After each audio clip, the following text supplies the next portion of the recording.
بسم اللہ الرحمن الرحیم۔ السلام علیکم۔ یو ایس ایل میڈیا کے معزز ناظرین، امید ہے آپ سب خیریت سے ہوں گے۔ ویسے تو دنیا بھر کے حالات ہی بہت زیادہ کشیدہ اور معاشی طور پہ بہت غیر مستحکم ہیں، لیکن چند دل دہلا دینے والے واقعات جو کل رات سے ہی ہم ان کے مناظر اپنے ٹی وی سکرینز پہ اور اپنے نیوز میں وہ دیکھ رہے ہیں، وہ ہے ترکی کا اور جو سیریا کے بارڈر کے نزدیک جو زلزلہ آیا ہے۔ بیسیکلی یہ زلزلہ جو سا ہے یہ شام کی سرحد کے قریب جنوب مشرقی ترکی میں آیا ہے۔ اس کے نتیجے میں جو انیشل جو شروع کی جو معلومات تھی اس میں تھا کہ 1000 سے زائد افراد جو سوئے ہوئے تھے، وہ بہت سے لوگ وہ وہیں پہ یا تو ان کا انتقال ہو گیا، اور ان میں سے کئی تو ابھی جن کا کہا جا رہا ہے کہ مطلب جو لوگوں کو بچانے کی کوششیں جاری ہیں کہ کافی سارے لوگ پھنسے ہوئے ہیں۔ 1000 کے قریب تو یہ کہا گیا کہ جی سوئے ہوئے لوگ تھے وہ اسی ٹائم فوت ہو گئے وہاں پہ، مطلب زلزلے کے دوران ہی وہ ان کی ایٹ دا اسپاٹ ڈیتھ ہو گئی ہے۔ اچھا، یو ایس جیولوجیکل سروے نے جو کہا ہے اس کی شدت 7.8 کا یہ زلزلہ تھا، اور مقامی وقت کے مطابق 4:17 پہ یہ صبح زلزلہ جو سا آیا ہے، جس کی جو گہرائی ہے وہ تقریباً زمین سے 17.9 کلومیٹر یعنی کہ 11 میل کے قریب وہ اندر گہرائی میں تھا۔ تو ترکی کے صدر رجب طیب اردوغان نے کہا ہے کہ اب تک مرنے والوں کی جو انیشل تعداد جو مطلب 1000 تو وہ کہہ رہے ہیں نا ایٹ دا اسپاٹ وہیں پہ ڈیتھس ہیں، لیکن صرف ترکی کی جو مطلب ویسے بیسیکلی جو اس کے جو افیکٹیز کنٹریز ہیں وہ 3 ہیں، ایک شام ہے، ایک سیریا ہے، یعنی شام اور سیریا ہے، اور ایک ترکی ہے، اور تیسرا جارڈن ہے۔ ترکی میں جو بتایا جا رہا ہے جی وہ کہہ رہے ہیں کہ جی اب شام کے ٹائم تک 1000 تو آپ کو صبح والے بتائے، شام کے ٹائم تک 912 افراد جو ان سے ہیں نا وہ ہلاک ہیں، مطلب 1000 کا ان کا اسٹیمیٹ ہے اور 912 جو ان سے ہیں وہ ابھی کنفرم ہے کہ 1000 کا اسٹیمیٹ ہے کہ جی 1000 آدمی سویا ہوا تھا تو وہ ایٹ دا اسپاٹ ڈیتھ ہوئی ہوگی، یہ ایک اسٹیمیشن ہے۔ لیکن جو ابھی تک صرف ترکی کی جو کنفرمیشن آئی ہے وہ 912 ہے۔ اس کا مطلب ہے کہ اگر آپ باقی دونوں کنٹریز کو ایڈ کریں گے تو وہ زیادہ ہوگی۔ اسی طرح اب جو شام کے جو بتائے جا رہے ہیں کہ جتنے افراد جو ہلاک ہوئے ہیں ان کی تعداد 470 ہے۔ دیکھیں اب یہ جس طرح 912 میں 470 ایڈ کریں گے، اب پھر اسی طرح آپ بیچ میں ان کے ڈالیں گے 326 افراد تقریباً بتایا جا رہا ہے، جارڈن کے بھی اگر میں غلط نہیں ہوں تو یہ 326 افراد کا جی۔ تو یہ جو سی ہے نا یہ ہلاکتوں کی تعداد ہے، اس کا مطلب یہ ہے کہ یہ کافی شدید زلزلہ تھا۔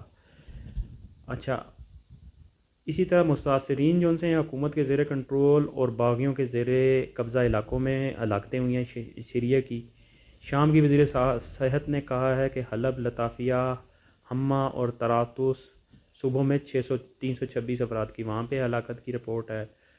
وائٹ ہیلمٹن ریسکیو گروپ جو شمال مغربی شام کے باغیوں کے زیر کنٹرول علاقوں میں کام کرتا ہے نے ٹویٹر پر کہا ہے کہ وہاں کم از کم 147، یہ اب ایک اسپیسیفک ایریا جو ان سے اس کے 147 افراد کی جو ان سے ہلاکت ہو چکی ہے۔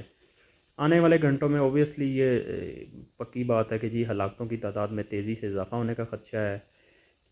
اب آج جو ابھی ہم آپ کو یہ جو سامنے کچھ دکھا بھی رہے ہیں کہ عمارتیں جو کھڑی ہوئی تھیں وہ بعد میں بھی گرتی رہی ہیں، مطلب زلزلے کا شدت اس قدر زیادہ تھی کہ عمارتوں کے گرنے کا سلسلہ جو سا ہے وہ سارا دن آج بعد میں بھی ترکی کے شام کے علاقوں میں جاری رہا ہے۔ کئی عمارتیں منہدم ہو گئی ہیں اور ملبے کے بڑے بڑے ڈھیروں تلے بچ جانے والوں کی تلاش کے لیے ریسکیو ٹیمیں تعینات کر دی گئی ہیں۔ تباہ ہونے والی عمارتوں میں گیزینٹپ کیسل بھی شامل ہے، یہ پرانا ایک تاریخی قلعہ ہے، وہ بھی اس میں شامل ہے جو 2000 سال کے عرصے سے قائم تھا۔ وہ قلعہ بھی جو ہے نا وہ زمین بوس ہو گیا۔ اچھا، ترکی کے کم از کم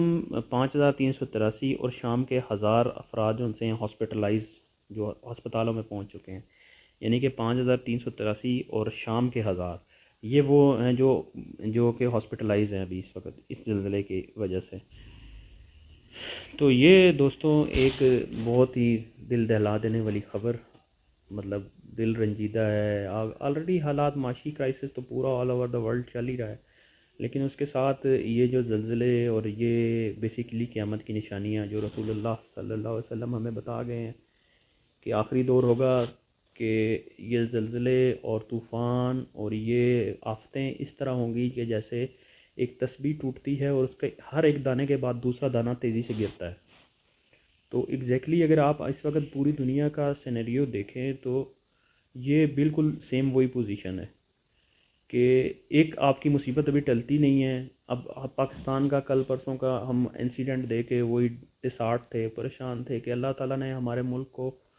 اس آفت سے، اس مصیبت سے نکال لیا تھا. اللہ کا احسان تھا ہم پہ، ہم شکر ادا کر رہے تھے کہ یا اللہ ہم تو روز ایک خبر سنتے تھے، اب تو نے مہربانی کی ہم نکل آئے. اور لیکن پھر وہ سیکیورٹی کرائسس، پھر ملک کے معاشی حالات آپ کے سامنے ہیں. ڈالر جو سا ہے وہ 270 پہ ٹریڈ کر رہا ہے، پیٹرول وہ جو سا ہے 255-60 پہ ٹریڈ کر رہا ہے، اور 300 تک ابھی جانے کے امکانات ہیں. آٹا ہمیں مل نہیں رہا ہے. تو عجیب ہے حالات ہیں، ایک عجیب قسم کی جو سی ہے نا پوری دنیا میں ہلچل ہے. تو اللہ پاک سے دعا ہے کہ اللہ تعالیٰ ہم سب کو اپنے حفظ و امان میں رکھے، ہمیں محفوظ رکھے. اچھا، ایک اور جو گزارش آپ کو اپنے ویئرس کی لیے، جو انفارمیشن کے لیے یہ میں بتانا چاہ رہا تھا کہ یہ بیسیکلی کئی جگہ پہ یہ بھی ڈسکشن ہو رہی ہے. میں نے مختلف جو ان سے ہیں اتھینٹک جو ان سے ہیں نا مختلف قسم کے اتھینٹک جو ریسورسز ہیں، ان پہ میں نے جب یہ ریسرچ کیا تو میں نے یہ کئی جگہ پہ یہ بھی ملی کہ یار یہ آرٹیفیشلی جو ایک ہارٹ پروجیکٹ ان کا ہے بیسیکلی، جو مطلب جو بھی اینٹی اسلام یا اینٹی جو سا اس کا کیا نام ہے اسلاموفوبیا پہ کے والے جو لوگ، مطلب جو ان کے اسلام کے خلاف کام کرنے والے ہیں، وہ بیسیکلی انہوں نے جو ایک ہارٹ پروجیکٹ کا جس سے وہ موسموں پہ، بارشوں پہ، اور یہ جو فصلیں اب سعودیہ دیکھیں سارا گرین ہو گیا پورا کا پورا، ان پہ جو کام کر رہے ہیں تو وہ آرٹیفیشلی بھی یہ زمین کی جو سی پلیٹیں ہیں ان کو وہ ایسے کرتے ہیں مختلف علاقوں پہ تک ان کی اتنی ریسرچ ہو کی ہے، اتنا ان کا ایکسپیرینس اور اتنا ان کا گرپ ہو گئی ہے کہ وہ جس علاقے کو چاہتے ہیں وہ اس کو زمین بوس کر سکتے ہیں. جیسے ابھی جس میں انیشلی جو ہمیں بتایا جاتا ہے کہ 2006 کا پاکستان کا زلزلہ بھی اسی کی ایک کڑی تھی. پھر اس کے بعد یہ کلاؤڈ بسٹنگ کی جو واقعات کنٹینیوسلی ہو رہے ہیں کہ ایک دم سے اتنے علاقے میں ایک دم سے اتنا پانی کہاں سے آ جاتا ہے. تو اس قسم کے واقعات جو ان سے ہیں وہ بھی بتائے جا رہے ہیں. تو یہ اس کی پاسیبلٹی میں نے آپ کو بتا دوں کہ جی یہ بھی ظاہر کی جا رہی ہے کہ یہ پاسیبل ہے کہ یہ ایسی ہی کوئی کڑی ہو کسی. ترکی، اوبویسلی ترکی کے بارے میں کہا جا رہا ہے کہ یہ وہ ملک ہے جس نے سویڈن کو کہا تھا کہ بھئی اب تم نیٹو میں آنے کا جو ہے نا خواب ہی سمجھو، اب نیٹو میں ہم آپ کو نہیں آنے دیں گے. اور تو سویڈن اور فن لینڈ بیسیکلی کوشش کر رہے تھے نیٹو کی ممبرشپ کے لیے. اور جب سویڈن میں یہ قرآن پاک کو جلانے والا واقعہ ہوتا ہے تو اس کے فوراً بعد جو ہے نا ترکی نے اس کے اوپر اس کو اچھا خاصا ٹف ٹائم دیا. اور جو ترکی جو پہلے اس کو سپورٹ کر رہا تھا کہ جی ٹھیک ہے ان کو ممبرشپ دے دی جائے، تو بیسیکلی ممبرشپ کا نیٹو کی کرائٹیریا یہی ہے کہ اگر کوئی ایک ملک بھی اس کو ویٹو کر دے، کوئی ایک ملک بھی اگر نہ کر دے کہ جی اس شخص کو یا اس کنٹری کو بیسیکلی ہم نے ممبر نہیں بنانا اپنی اس آرگنائزیشن کا، تو وہ اس کو ایڈ نہیں کر سکتے. تو ترکی جو ہے چونکہ نیٹو کا ممبر ہے اور ایک واحد اسلامی ملک ہے جو نیٹو کا ممبر ہے. اب جب سویڈن میں اسلام کا خلاف یہ ایک اینٹی اسلام ایک ایکٹ ہوتا ہے تو اس کے اوپر پھر ترکی نے اپنا سخت رد عمل دیتے ہوئے اس کو ایک منع کیا تھا کہ بھئی ہم اب آپ سمجھو کہ آپ نہیں آؤ گے. تو یہ بھی ایک کڑی اس کی بتائی جا رہی ہے کہ جو اسلام کی مخالف قوتیں ہیں انہوں نے پھر ترکی میں کہیں ان کے خلاف یہ سازشیں اور یہ چیزیں اردگان کو ہٹانے کی سازش ہوئی. پھر اس کے بعد ان کو مطلب اور قسم کی لیرہ گرا دیا گیا. پھر اس کے بعد اب یہ تیسرا جو آگ لگا دی گئی، ان کے پورے کئی علاقوں کو جلا دیا گیا. تو ان کے خلاف کنٹینیوسلی ایسی سازشیں اور یہ چیزیں ہوتی رہتی ہیں. تو یہ بھی ابھی یہ ایک انڈر ڈسکشن ہے یہ چیز اتھینٹک سورسز سے. میں کوئی ایسے نہیں آپ کو کہہ رہا، اتھینٹک سورسز جو کہ بہت زیادہ اس چیز کو ڈسکشن کرتے ہیں، جن کو بہت زیادہ لوگ اتھینٹک سورسز مطلب جن کو لوگ زیادہ سنتے ہیں، جن کی ویورز بہت زیادہ ہائی ہیں، ان کی میں ایک آپ کو بتا رہا ہوں کہ جی یہ بھی ڈسکشن ہو رہی ہے کہ یہ پاسبلی